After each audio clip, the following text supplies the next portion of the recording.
Bonsoir à toutes, bonsoir à tous et bonsoir Isabelle. Bonsoir. Isabelle Félix. Tout à fait. Comment ça va? Je vais bien, merci. Oui. Je suis contente d'être là. Bah oui, moi je suis contente de vous recevoir après avoir lu votre livre Fêlé, qui est un livre quand même qui, c'est un récit qui marque, qui parle de votre bipolarité allez on va dire sans tabou, voilà c'est ça. Et ça fait du bien aussi de voir un petit peu les choses sans tabou, pas toujours se masquer. On va en parler. C'est un livre important, je trouve. Avant ça, 3 petites questions. Questionnaire de Proust, vous répondez tac au tac. Je vous êtes connais, prête? oui. Si vous étiez Isabelle en sentiment, vous seriez quoi? Je crois que je serais la tendresse. Oui. Ah ouais. Parce que c'est tellement important. Qu'est-ce qu'on ferait sans ça? On est foutus. On faire la tendresse. On est foutus sans tendresse et puis on en manque beaucoup quand même en ce moment. Complètement. Si vous étiez un endroit sur la Terre? Ce qui me revient en mémoire, un endroit de grande sérénité, c'est un chemin. Et donc moi j'ai fait une partie de Compostelle et je dirais un chemin, où il y a des vaches. D'accord. Oui, dans l'Aubrac. Ouais. Ah ouais. Je regarde devant et l'horizon est prometteur. Les vaches de l'Aubrac qui font de la bonne viande aussi, mais oui. ça c'est un autre des longs sujet. cils. Oui, ils sont c'est mignonnes. plutôt ce que je retiens. Moi c'est tout de suite le ventre. Et les yeux revolver. Et si, oui, comme l'autre, comme le chanteur. Et si vous étiez un rêve? Un rêve. Oui, je rêverais d'un monde doux, en fait, un truc, un cocon avec des plumes, des nuages, comme on le rêvait quand on était petit, de la douceur. Bah on espère qu'il va s'exaucer. Oui. C'est le moins qu'on puisse dire, en tout cas. Vous êtes ici pour parler de Fêlé, votre récit, et vous êtes l'invitée Isabelle de LCR ce soir.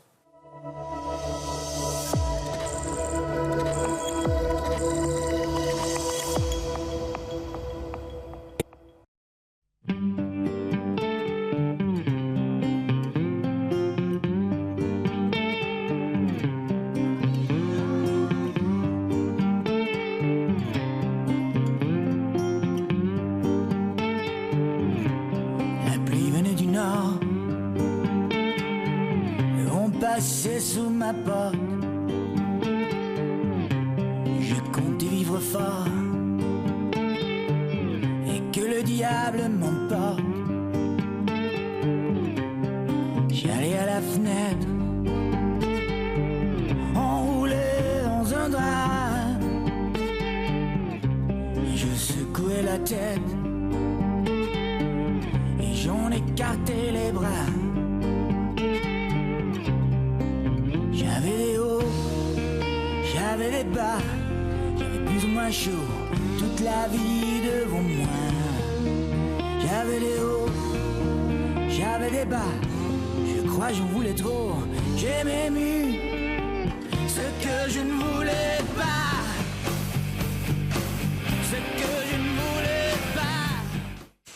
Voilà, des hauts, des bas, évidemment. Stéphane Echer, je crois que j'en voulais trop. Moi, ça fait quoi votre livre, évidemment, à votre vie, non? Complètement, oui. C'est ça, c'est des hauts et des bas. J'ai même eu ce que je ne voulais pas. On ne veut pas savoir cette maladie, on veut pas la connaître, en fait. Exactement. Ouais. Pourquoi? C'est la honte? C'est la honte, oui, oui. C'est tellement dur à accepter d'être une malade mentale. Ouais. Dans cette société, c'est une injure. Le mot est fort hein, quand on dit c'est dur d'accepter d'être une malade mentale. Oui, c'est vrai, il y a un côté un petit peu dur. Comment on fait pour l'accepter justement? Par l'écriture et puis par tout un chemin? Vous voyez un psychiatre aussi, j'imagine? Oui, bien sûr. Ouais. Un chemin qui a été extrêmement long. Donc, je suis passée par le déni, évidemment, parce que, comme je le disais, c'est tellement difficile. On a une telle pression par rapport à la normalité.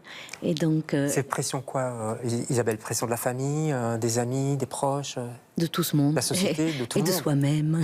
Et de soi-même, ça commence par soi-même.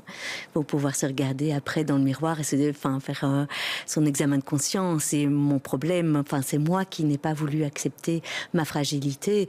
Mais effectivement, quand l'entourage ne peut l'accepter non plus, on se conforme à ce qu'on attend de nous. Et donc, effectivement, ce chemin a été extrêmement long.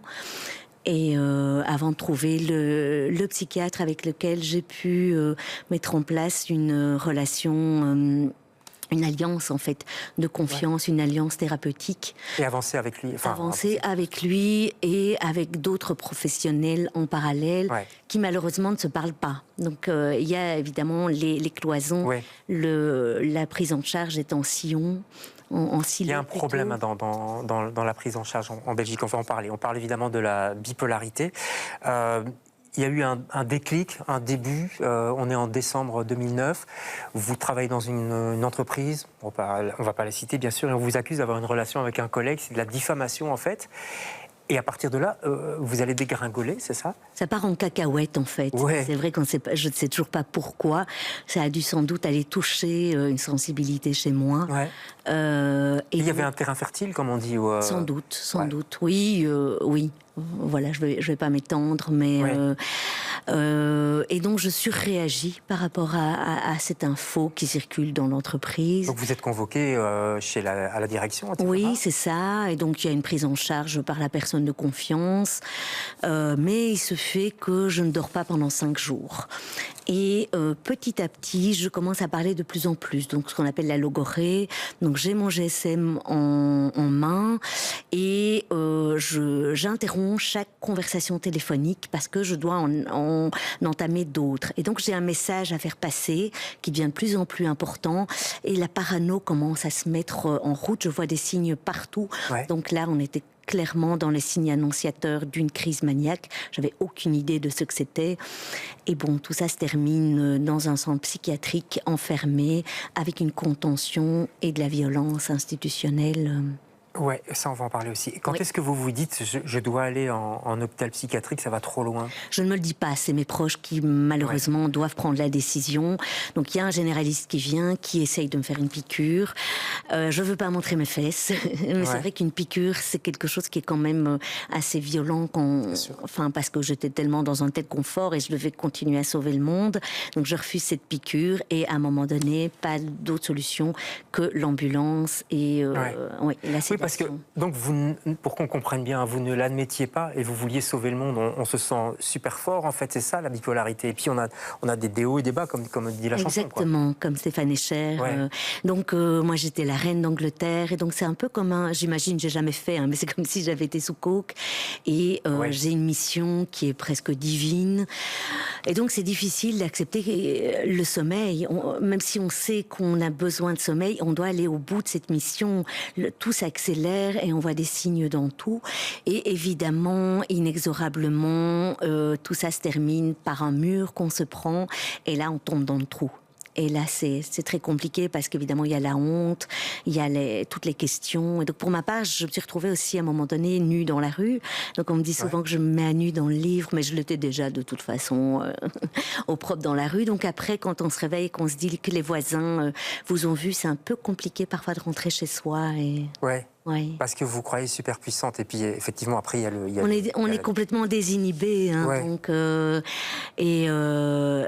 moi quelque part j'ai des bons souvenirs de mes phases hautes parce que je me suis beaucoup amusée. Je pense tout le monde pleurait autour de moi, mais moi qu'est-ce que j'ai ri.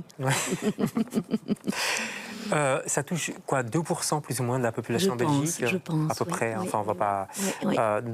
Et vous venez de dire que le système médical est parfois défaillant, c'est ça? Oui, je pense. Dans quel sens? Et en tout cas, pour ma part et pour mon fils dont on n'a pas encore parlé, donc Léon, qui a été victime de cette maladie et qui, c'est le drame de ma vie, qui a cru avoir la même maladie que sa maman et qui a décidé de partir.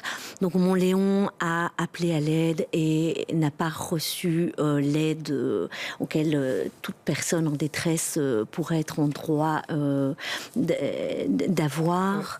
Et donc il y a clairement, oui, je suis pas la seule à le dire, les médecins qui m'entourent en témoignent aussi, des manquements gigantesques par rapport à la prise en charge psychiatrique. Mais pourquoi, Isabelle? Parce que c'est pas assez connu, parce que, j'allais dire, il n'y en a pas vous n'êtes pas beaucoup non plus. Enfin, c'est quoi la raison en fait? Il y en a pas assez en fait. Donc aujourd'hui, il faut des mois avant d'avoir un rendez-vous.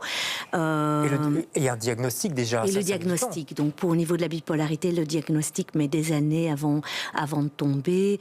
Et pour beaucoup de psychiatres, même si, je veux pas attaquer de personne évidemment. Je pense que le problème il est systémique et institutionnel, mais la prise en charge par les psychiatres se limite parfois à la prescription de médicaments, malheureusement. Et donc, alors que l'aspect thérapeutique est un des piliers du rétablissement, et il se fait dans un autre silo, en fait, avec d'autres professionnels qui ne se parlent pas. C'est ce que vous avez trouvé?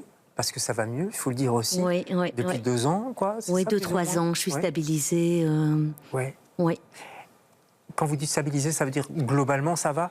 Globalement ça va, donc j'ai trouvé le traitement qui me convient. J'ai aussi trouvé les thérapeutes qui peuvent me soutenir, et aussi une place, parce que c'est ça aussi, hein, la place dans la société, trouver le sens, occuper ses journées, trouver... retrouver le sens plutôt. Retrouver le sens. Et alors le sens, il est là aussi. Dans l'écriture, vraiment. Est-ce que c'est vous écrivez depuis longtemps, hein? Oui, Est-ce que le décès de votre fils a accéléré? Enfin, vous êtes dit, bon là, c'est too much, comme on dit, hein. Faut que j'écrive. Mais l'écriture a toujours été ma thérapie, puisque je trouvais pas de thérapeute. Enfin, c'est même pas ça. Pour moi, c'est une thérapie fabuleuse de pouvoir se détacher avec les mots, d'en faire quelque chose, parce qu'on est dans la créativité. Je pense qu'on touche à l'art, forcément. Oui, bien sûr. Et donc, il y a le plaisir de la création, mais aussi cette force de mettre les choses à distance. Et dans le livre, ce qu'on me dit beaucoup, c'est que j'aide à faire comprendre la maladie en passant de l'autre côté du miroir. Et moi, j'ai voulu jouer avec les deux personnes qui sont en moi pour m'accepter. Accepter les deux personnes, justement. Accepter, voilà. Et donc, je me mets en scène.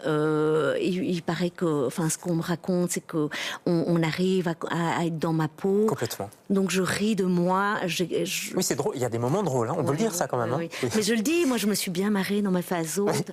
Pardon à mes proches. Ils sont peut-être moins marrés. Oui, ils rigolaient beaucoup moins. Vous animez des ateliers d'écriture. C'est à Charleroi, je crois, qui vient dans ces ateliers, en fait. Donc, j'anime des ateliers pour tout public, et donc c'est à chaque fois des ateliers totalement différents.